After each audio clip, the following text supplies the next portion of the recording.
It happened on a night when I thought things were finally calming down. My marriage had been fragile for months, but I never imagined it would collapse in such a humiliating way.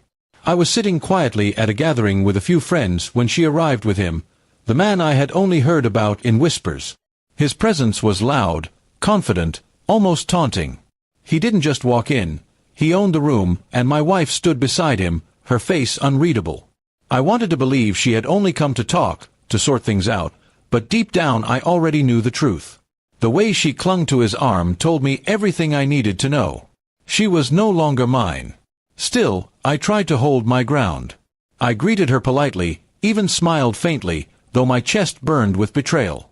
That was when he smirked, as if I were nothing but a joke to him, and picked up a glass of water. Without warning, he poured it over my head. Cold liquid drenched me, but colder still were his words. He shouted for everyone to hear, "I'm the one she chose, for revenge." His voice echoed in the silence that followed, and every eye turned toward me. My wife didn't stop him. She didn't even flinch. She simply looked away, as though I were already erased from her life. I sat frozen, the water dripping down my face, but the shame cut deeper than the chill. Laughter rippled through the crowd.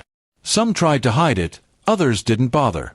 That moment branded me, the betrayed husband, humiliated in public. My wife's silence confirmed everything.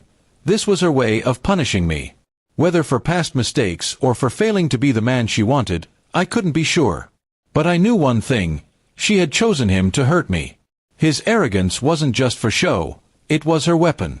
She wanted me broken, humiliated, powerless. And for a few moments I couldn't even find the strength to stand. I watched her lean closer to him, her lips curling into a faint smile, as though his cruelty was her justice. Later that night, I replayed the scene in my mind 100 times. Her laughter, his words, the water running down my face. It all felt like a performance staged against me. I wondered when she stopped loving me, or if she ever truly had. Had every argument, every cold silence, been building toward this cruel act? For days, I stayed quiet, letting the humiliation eat away at me. My friends avoided the subject, but I knew what they whispered when I wasn't around. They pitied me. They thought I had lost not just my wife, but my pride as a man.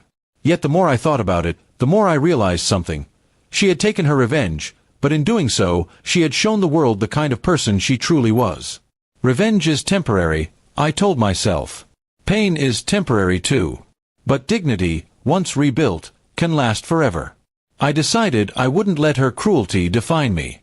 I cut off all contact, removed her photos, and stopped answering the messages she sent weeks later when her alpha lover began to show his true nature. She thought she could break me, but she only freed me. I began focusing on myself, my work, my health, and slowly the laughter of that night lost its sting. People noticed the change. The same friends who once pitied me now respected the way I carried myself. I wasn't the broken man who sat dripping with water that night.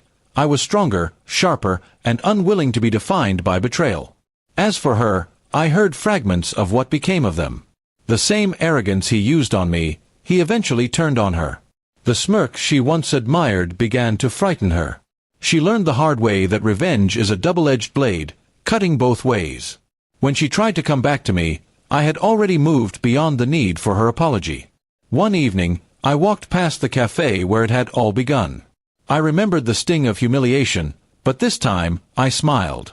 That night no longer haunted me, it had forged me.